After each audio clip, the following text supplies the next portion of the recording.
Expats stay out of politics if living in the Philippines. Is it strongly advised? The answer is yes. I talk about politics, but I try to stay a little bit out of the loop as such.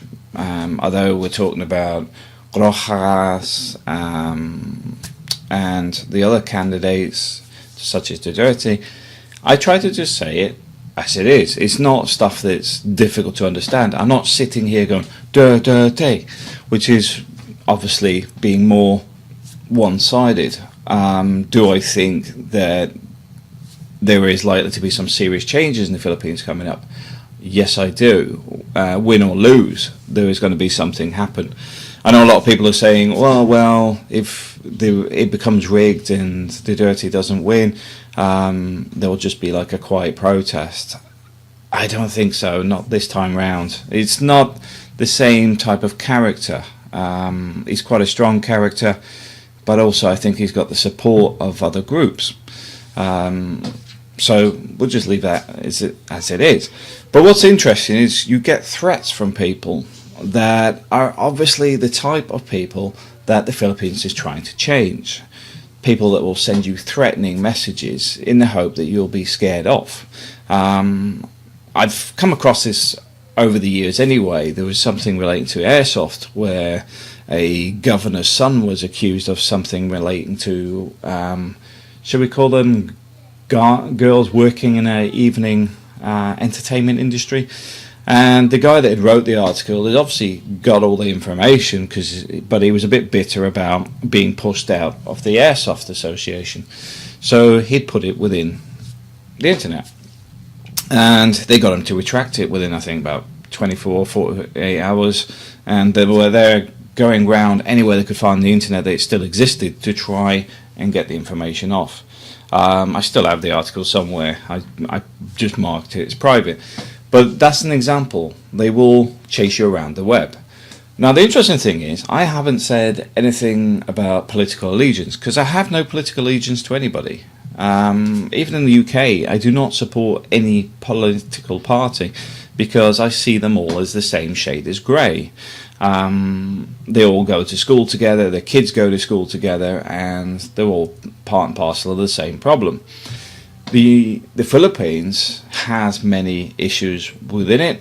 The thing I'm discussing is if Duterte does take power, there will be a shift in politics. But also, I don't think it's going to be as swift and easy as people assume, because it's a bit like if Trump gets in the US. Although he'll be a destabilizing force, it's very hard to get things through the Senate if you're operating alone. This is the whole problem with democracy, is it's not democratic. What I mean is it's a voice of a few people, the Senate and the Parliament. They dictate what the rest of the world or country does. Normally with checks from, lobbyists for large corporations, because that's where they get the funding for the parties, etc. So it's not as democratic as people are told, and this is why there will be a shift in politics. But, or may not. We'll wait and see. But the main thing here is, if you're an expat, don't get involved in politics directly. Don't wander around with a Duterte t-shirt, or specifically say I support, or even get too involved with rallies and things. Going to rallies can be risky. There's a relative of ours where, I can't remember how close it was relationship-wise. I think it was his wife's brother or something, but he was shot dead at the rally after winning as a mayor. There's an example. Politics can be quite risky. A friend of mine, Noel, was walking past a house when it was submachine gunned. He was on the right side of the street, if I remember right, because they were shooting across the other side of the road. So it's a motorcycle pillion passenger with a machine gun.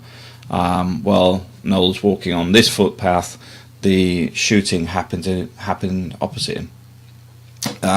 So if you'd been on the other side, it could have been a very different story. So politically, just keep neutral. these aren't our politics anyway, but the reason I like to keep things updated is because at the moment it's becoming a bit of a tinderbox. I don't think Duterte's voters are going to be as quiet as people assume. The fact that he has support of several of the militia groups or terrorist groups, depending which side you fight on, there is literally thousands of armed supporters as well as the local support. I know some people have talked about, well, the generals will stop this or whatever. I would say just wait and see. There's generals that have tried to overthrow the government themselves, so I would just say sit there and just watch the fireworks, as we say. Should it affect your travel to the Philippines? I would be cautious of some areas while this is ongoing, the election's going on, but also they will be trying to destabilize the utopian image that Davao currently has. So my personal view is I wouldn't travel to Davao at the moment, just in case somebody does something really stupid to sort of destabilize the whole process. But the point being is, as an expat, you're a guest in the country, and as such, don't get yourself too involved. Yes, it's nice to see things happening, but will it happen to the way we're thinking for many people? We'll wait and see. Politics is a very dirty game, regardless of who you are or what you want to do. It's why you find young politicians are all hyped up and going to change the world. Then they rely on party money to keep themselves afloat, and it just fizzles out like a indoor firework, because they end up towing the party line to keep this party money. So you've got to look at it from the reality. Would there be an overthrow of the government in the Philippines? I don't think so. I don't think there's that implication. I could see some problems with the election if there's any rigging going on. But even then, who knows? So I just wanted to put that out there. If you're directly involved in politics, step back. You don't want to be associated with anybody politically directly. A lot of politicians like to hang around projects. You'll find that a lot of charity organisations suddenly get the "we support you" because they want to be highlighted as doing something in the community, etc. The funny thing is, I think it's actually illegal for the charity to be doing that. And it's not the charities actually instigating it or even wanting it. It's more a case of being talked into it for funding or whatever. But just be aware that for an expat, sidestep the politics. And I know I talk about it, but I'm talking it from the fact that people are still visiting the Philippines.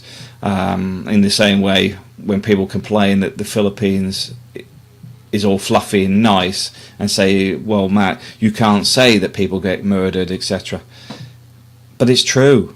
It's not going to affect the tourism industry.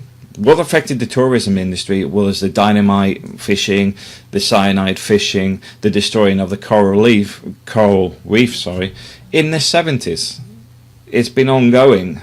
That reputation has affected a lot of the diving tourists. To improve that involves not ignoring it, but fixing it. Thanks for watching.